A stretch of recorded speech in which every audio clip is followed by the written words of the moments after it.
Welcome to Ask the Lawyer radio podcast with attorney Brian Figueroa of the law firm Figueroa and Associates. This podcast features a recording of our most recent radio show.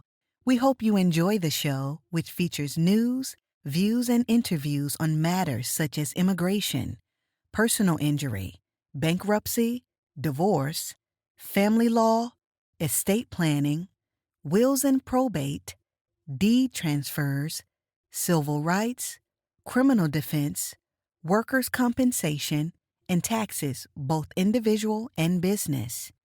You can contact us at 855-768-8845 or visit us at www.askthelawyer.us. You have questions? We've got the answers. The immigrant population has always been vulnerable to immigration scammers. Recently, Manhattan District Attorney Alvin Bragg announced the indictment of a 33-year-old man who allegedly posed as an immigration attorney while being paid thousands of dollars in the process. While we can't discuss the case, we certainly can provide information to help all immigrants protect themselves. Our special guest today is Assistant District Attorney and Immigrant Affairs Unit Chief Luis Morales. Welcome, sir. So good to have you here with us. Thank you so much for having us on to speak about such an important issue. Our pleasure. So let's talk about immigration scammers in general, please. Absolutely. And again, as you mentioned, we can't discuss the specifics of a case, but here, I think what we see and we're seeing, unfortunately, on the rise are more folks who are posing as immigration attorneys, or in some cases, attorneys who have been suspended and disbarred, and therefore are not allowed to practice law, who are nonetheless taking on new clients.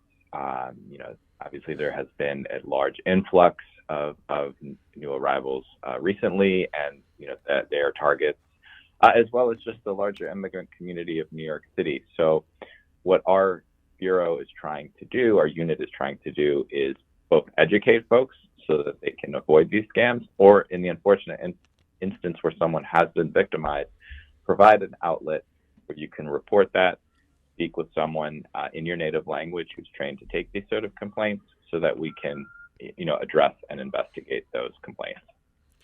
So how can immigrants, new and old, avoid and report these scams? So we have some general tips, but what I would like to highlight is that we've launched a Palm card that takes some of these tips and makes them accessible from your mobile device. Because one of the keys is to determine whether or not the person is a licensed attorney. And we have on this device, you can look up through a QR code whether someone is licensed to practice in New York by name. You can do the same for any of the other states. We can also see if that person has been disciplined federally by the Department of Justice, meaning if they've done something improper in the past, if they've even been suspended. And also provides links to a number of free legal practices, largely nonprofits, to see if your case would be eligible for them to handle. So I just wanted to highlight that. But then as a general matter, no matter who you're dealing with, you should always be aware of situations where there's not a physical office, or being invited, the attorney saying, well, let's meet at this coffee shop or at this restaurant. Always can get a second opinion. You can call us and we'll talk about that hotline as well. If to share your experience, even if you haven't hired someone or going to someone else for a second opinion, and always avoiding paying in cash and not getting a receipt that includes the name and address of the person who is providing the immigration service, the cost of the services provided, and copies of all documents. Another thing is sometimes these folks will try to almost hold your documents hostage or not let you see them or not translate them. So making sure that you have documented proof of this legal relationship, of the fees that are being paid and the claims that are being submitted on your behalf. So based on your work experience, your unit, are there any general patterns that you all are seeing? One of the major patterns is folks who simply are not attorneys posing as attorneys and offering immigration assistance for fees and charging people, for instance, for making either overcharging or charging where there's no fee associated with a specific type of application. And they can operate anyway. They can operate out of storefronts. They can operate over the internet and set up those meetings, like I mentioned before, in restaurants or cafes to sort of hide the fact that there is no legitimate law office behind them. Unfortunately, this isn't immigration law related, but another scam that is very much on the rise, and I think dovetails with something all of us as New Yorkers are facing in terms of a housing crisis, is a serious uptick in folks who are preying on immigrant New Yorkers by sending listings for apartments that don't exist, collecting money, security deposits, sending false contracts, and then never actually having a claim to apartment. There is no apartment, or if the apartment exists, it's not available for rent. So that's something we would also very much encourage people to exercise caution with, because it is unfortunately one of the more common scams that we're hearing reported, especially over the last several months. Okay, so you mentioned the Palm card, right? Yes. And can you just talk about that a bit more? Right. So this is something we wanted to be pocket-sized, that you can, and we're working with various providers to get it distributed, but something that you can keep in your pocket that has QR codes, and those QR codes would lead to the websites for New York State Attorney Registration, the Department of Justice's list of currently disciplined practitioners, and also those providers, legitimate providers of pro bono or free legal assistance in New York State, as is kept by Department of Justice. So it's a resource page for various organizations that you can call and inquire about whether your case would be appropriate for their free legal services. Okay, so how can one report those scams? How does the district attorney's office assist? Of course. So the other piece of the Palm card is our hotline, and we offer, first of all, we do have folks who speak most of the languages in New York. If for some reason it is the one that we don't have someone on staff, we will find a translator, but we have 2 program coordinators who speak Spanish and Chinese, and we are able to take in complaints in any language. They can there's the hotline that goes directly to our office line. We also have a WhatsApp, because a lot of times people need to send additional documents or information and an email address. So whatever is the preferred means of communication, you can file that complaint, and there will be follow-up from one of our program coordinators. Okay, and what is the hotline, sir? This is the landline. Hotline phone number is 212-335-3600. Our WhatsApp, which you can either text or call and leave a message, is 347-371-0877.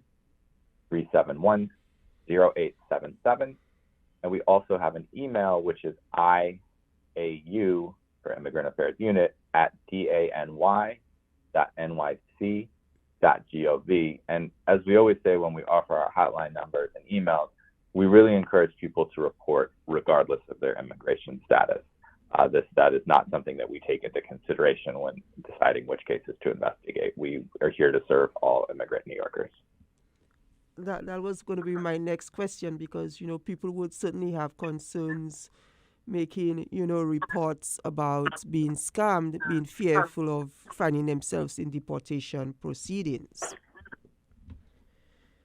Correct. So we are a city agency. We're a city-state hybrid agency, but we don't turn over information based on a report of a crime. There are situations down the line where if there's a criminal case, there are materials we have to turn over, and that's something we can address with the person and talk to them and make sure they're informed of the process. But just coming and calling us and reporting a complaint, that is a confidential process and one that stays with us.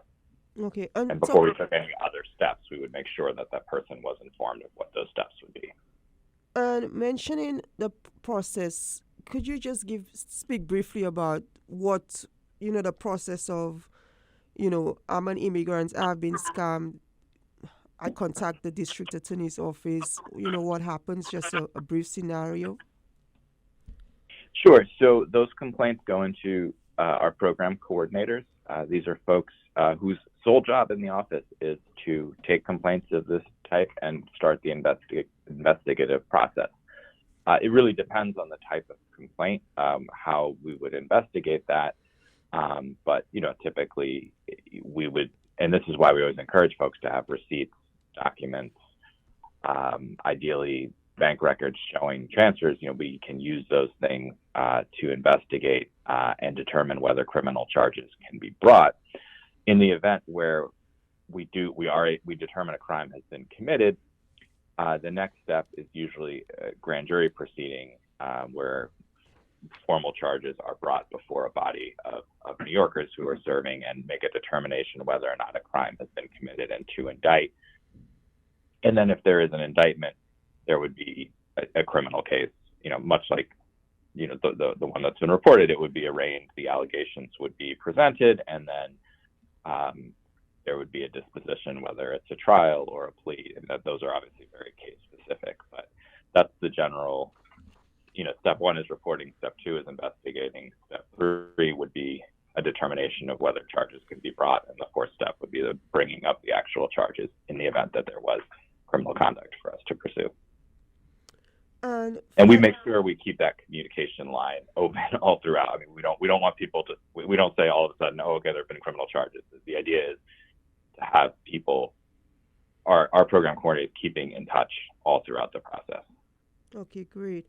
And finally, Mr. Morales, what is your sage advice to all immigrants, new and old?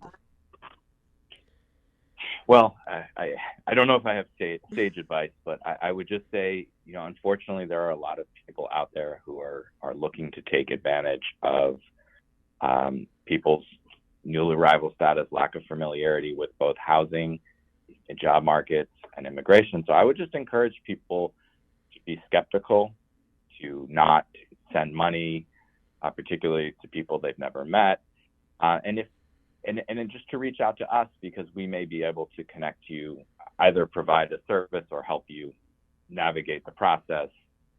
So if something feels strange, reach out to us, reach out to any of our partners, so we can at least try to give some advice to help through that process. Okay, and can you give out that hotline information again, please?